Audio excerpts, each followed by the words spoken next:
football player dreams about getting to this stage. What does it mean to you to finally be at this stage? Man, it's a dream come true, to be honest. I'm still wrapping my head around it. Just super blessed to be in this position. This is something that you dream of as kids. Coming to play for the national championship. For us to be here right now. All the hard work and dedication that it took to get here. It definitely showing that it's paid off. But obviously we got to make it happen. Yeah. Michael, so I do a lot of high school recruiting as well, and I saw that you started out as a 3-star recruit, about 12, 14 offers. So kind of maybe some advice for some kids that might be slightly under-recruited, because obviously like you went from essentially a 3-star to a 5+ and beyond. So any advice to kids going through that process? Yeah, man, I wouldn't like look into it too much as far as the stars and the ratings and stuff like that. Because once you come to college, it's all gone. You have no stars whenever you come to college. Everybody, we're on the same playing field. You got to make the best of your opportunities whenever that time comes. So for me, like you said, I wasn't really the highly recruited guy. I'm a Florida kid, and I probably only had like 2 Florida schools that wanted me at the time coming out of high school. So it just shows. You just gotta believe in yourself, and trust your heart and know who you are, and the whole stars thing. That don't matter once you get to college. When you get to college, it's a whole different ball game. And Mike, football's been such a big part of your life, but it's also been taken away from you at times because of injuries. What did you learn about yourself during those times that's helped you get to this stage? Yeah, man, those times it was tough, but it just showed that I can get through anything. I can persevere and through any hardship that comes my way. I just continue to lean on my faith, and trust that God has a plan for me. And that's what it's always about, just trusting in God, and that's what led me to being here today. Just that trust, and just understanding that it's a bigger plan for me, that I might not know, that I might not see right now, but I'm just super blessed to be in this position now. I wouldn't change anything I've been through for anything. I feel like it shaped me into the player and the person that I am today. So I'm super blessed.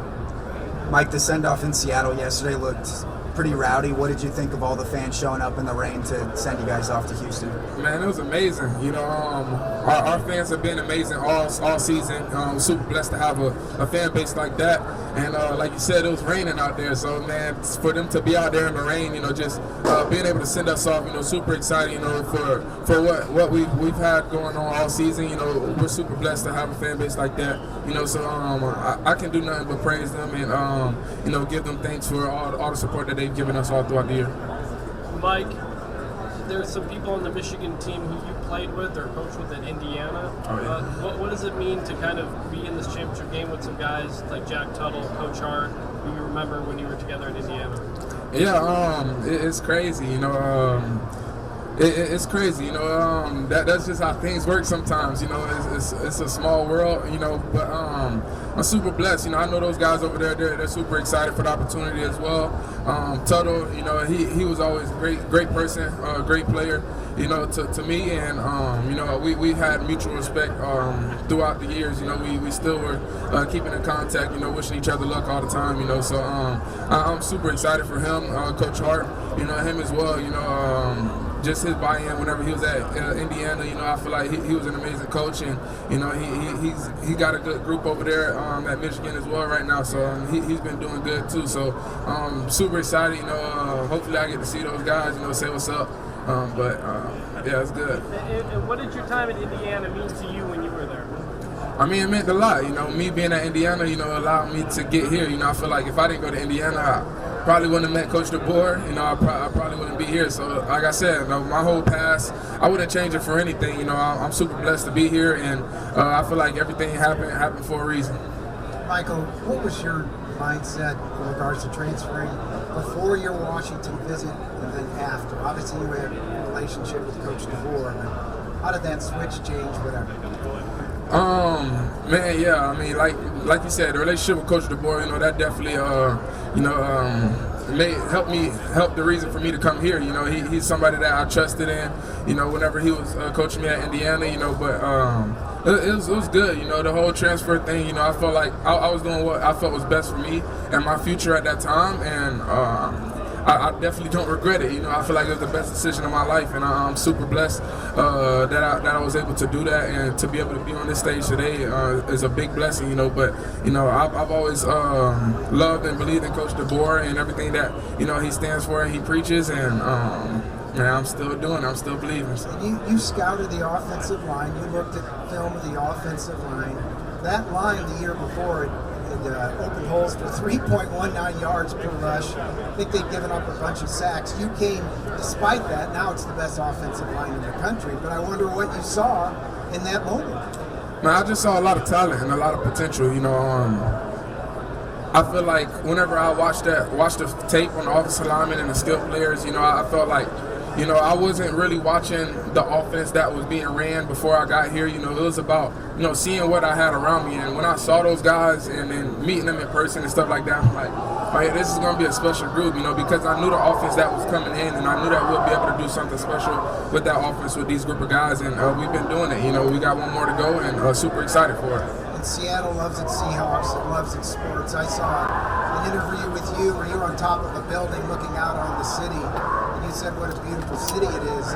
Do you feel like you kind of own that city now for the moment? No, I wouldn't say I'm on, but I feel like I'm a comfortable and well loved and respected resident. I'm super excited. I'm glad to be there. I'm glad that they accepted me. The whole city of Seattle accepted me, not just University of Washington. And I'm just super blessed for a city to gravitate to us and what we're doing at the University of Washington the way that they do. Mike, over here on your right, Geno Smith was talking this week about working out with you and how excited he is for you. Can you go into that relationship, how great it's been to get to know him, and obviously as it's taken you to this stage here so far? Yeah, Geno, I actually trained with him in the off-season for a little bit. He's a great guy, a great leader. He's somebody that's definitely been doing great things, in Seattle, and he has a great fan base there as well. He's somebody that's like he said, man, people counted him out, but he said, oh, he didn't write back thing. That's where I got it from, but he's a great guy. He gave me words of advice and stuff like that. He's a guy that wants to see everybody around him do great, and man, he's just a blessing to so many people. So. Mike, you got questions all last week about the Texas D-line. It seems this week the story is the Michigan secondary.